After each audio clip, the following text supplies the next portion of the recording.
Bonjour, je m'appelle Julie et je vous présente ma chaîne YouTube Nouvelle Maman. Dans ma première vidéo, je vais vous parler de mes recommandations de toutes les choses à prévoir pour votre enfant de 0 à 3 mois. Quand j'ai su que j'étais enceinte, j'ai commencé à préparer mes choses pour mon futur bébé. Il y a différentes personnes qui me donnaient leurs recommandations, puis même à ça, il m'a manqué plein de choses à sa naissance. Donc, j'ai eu l'idée de faire cette liste-là qui s'appelle « Quoi prévoir pour l'arrivée de votre bébé ». Donc, je commence avec la pharmacie. Ça va vous prendre du Tempra. Ça, c'est une marque, mais il y a aussi la marque Tylenol pour nouveau-né, si jamais votre enfant fait de la fièvre. Un thermomètre, des cotons-tiges pour nettoyer, par exemple, le cordon ombilical, un mouche-bébé. Il y a différentes sortes de mouche-bébé. Il y a avec la pompe. Il y a celui où tu utilises la bouche pour tirer. C'est celui que j'ai. Je trouve que c'est assez efficace. Et vous en trouverez aussi des électriques. Un coupong, vraiment fait pour bébé. Et finalement, la solution saline pour nettoyer le nez du bébé. Donc, la marque que j'ai, c'est Hydrasense. Je sais que certaines personnes aussi utilisent des seringues avec de l'eau. Ensuite, les vêtements. Je recommande d'avoir environ une dizaine de petits pyjamas, 2 à 3 gigoteuses. Donc, ça, c'est vraiment pour la nuit ou pour la sieste du bébé. 2 bonnets, environ 4 paires de bas, 2 ou 3 petits kits pour sortir ou pour faire des photos. Faire attention au niveau des pantalons parce que moi j'avais plusieurs beaux petits pantalons nouveau-nés, mais finalement j'en ai jamais fait porter à mon bébé parce que son cordon ombilical n'était pas guéri. Ensuite, 1 ou 2 paires de petites pantoufles. 2 paires de petites mitaines, vraiment pour protéger son visage, pour pas qu'il se graffine si jamais ses ongles sont longs. 2 couvertures. 2 mousselines qui peuvent aussi être utilisées pour emmailloter le bébé. Ensuite, si c'est l'hiver, je recommande un habit One Piece, une pièce complète avec mains fermées et les pieds fermés, puis une tuque. Tandis que si c'est l'été, ça peut être un petit maillot ou sinon les grenouillères. Moi, j'aime beaucoup les grenouillères parce qu'encore là, on ne vient pas mettre des shorts pour pas accrocher son cordon ombilical ou sinon des petits cache-couches. Passons à la section les fesses du bébé. C'est sûr, ça va vous prendre une boîte de couches. Les nouveau-nés, donc les newborns, des lingettes, des petites débarbouillettes lavables, donc environ une quinzaine. Ensuite, les couches lavables. Si vous voulez faire porter des couches lavables à votre enfant, sachez que les couches lavables standards vont à partir de 3 mois. Donc, ça va vraiment vous prendre des couches lavables faites pour petits 0-3 mois. Et ensuite, ça va vous prendre aussi du savon spécial pour les couches lavables. Ensuite, une crème pour les fesses irritées du bébé. Ça peut être du zinc au face, ça peut être la crème qui s'appelle le Désistin ou encore une crème qui s'appelle la crème liniment. Ensuite, un accessoire qui n'est pas absolument nécessaire, mais c'est une poubelle à couches. Ça peut être une simple poubelle, mais avec un couvercle pour éviter les odeurs. Section allaitement. Donc, au niveau des coussins d'allaitement, on va en trouver 2 sortes. Il va y avoir celui avec les billes, il va y avoir celui qui est fait comme en C. Moi, j'avais les 2, puis je trouvais ça très utile parce que si vous êtes dans une chaise plus étroite, celui qui est fait en C, souvent, il rentre pas très bien. Et de toute façon, c'est très facile de trouver les coussins sur Marketplace, l'acheter usagé. Un tire-lait électrique. Ça, c'est un accessoire qui est vraiment plus coûteux. Vous pouvez demander à une maman qui vous le prête. Je sais que ça peut s'acheter aussi usagé ou encore ça peut se louer. Ensuite, des sacs de conservation pour garder le lait qui vont se mettre au congélateur.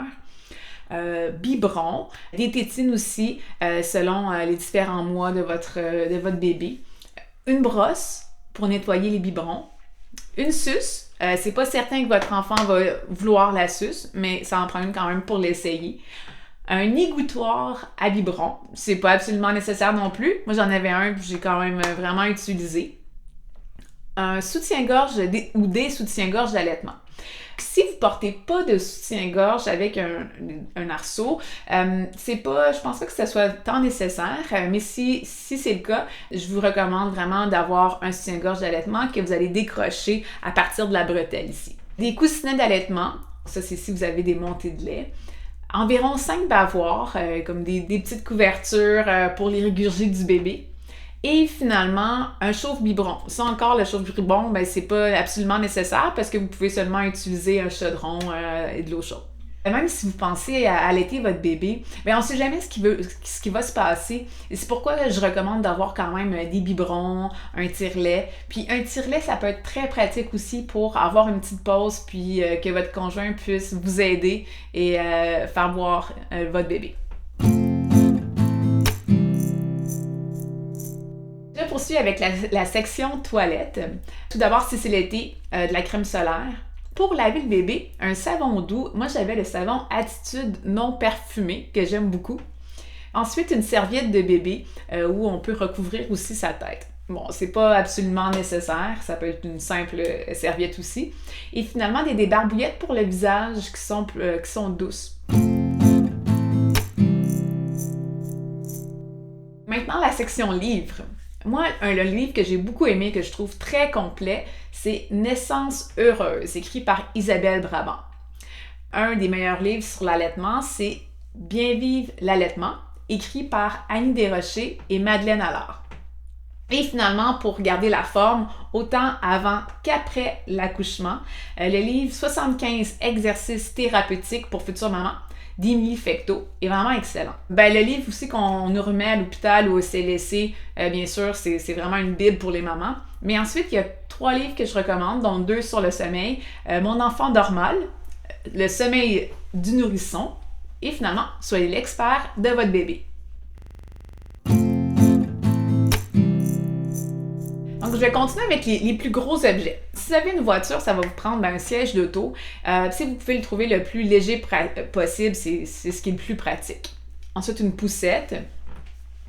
Un siège de poupon, qui est aussi appelé un transat. Donc, vraiment un endroit pour que vous puissiez laisser votre bébé. Il y a aussi des balançoires en style transat. Moi, j'en avais une, mais je sais qu'il y a des bébés qui n'aiment pas beaucoup les balançoires. C'est pas absolument nécessaire, finalement, avoir la balançoire, mais vraiment, un transat, c'est, selon moi, essentiel. Ensuite, une table allongée, où ça peut être seulement le matelas allongé que vous allez déposer sur une commode pour changer le bébé. Une bassinette. Une bassinette 3 en 1, c'est assez pratique parce que bon, ça va faire jusqu'à 4 ou 5 ans. Un Moïse. Donc, un Moïse, c'est un petit lit pour poupon. Ça va lui faire environ jusqu'à 3 mois. Je sais qu'il y a des bébés qui aiment moins les Moïse. Tandis qu'il y en a qui aiment ça parce qu'ils se sentent un petit peu perdus dans la grande bassinette. Mais peu importe, ça fait tellement pas longtemps un Moïse que je recommande vraiment d'acheter ça usagé. Une commode pour mettre les accessoires du bébé. Et finalement, une chaise berçante pour la maman, pour l'allaitement.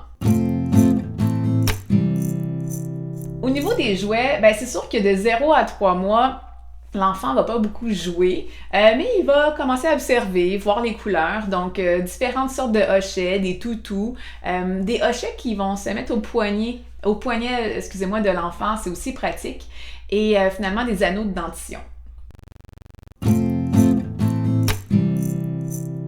Et je termine cette liste-là avec tout ce qui est autre.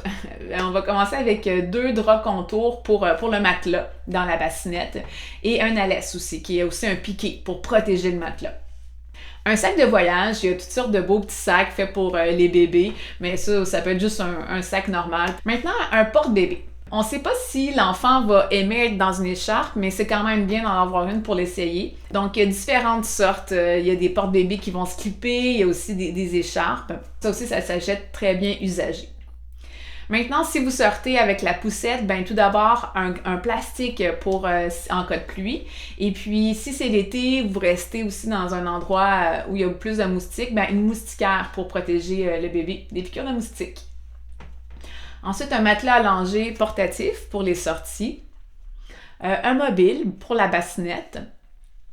Un tapis d'éveil où vous pouvez laisser votre enfant, où il y a différents petits jouets qui vont pendre, qui vont attirer son attention. Une baignoire.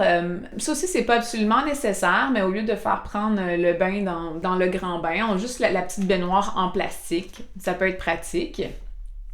Au niveau de la voiture, donc un pare-soleil, ça c'est un truc que j'avais pas, qu'on va mettre dans la fenêtre pour éviter que le bébé ait le soleil dans le visage, et finalement un miroir qu'on va accrocher après le siège qui va nous permettre de voir le bébé dans le rétroviseur.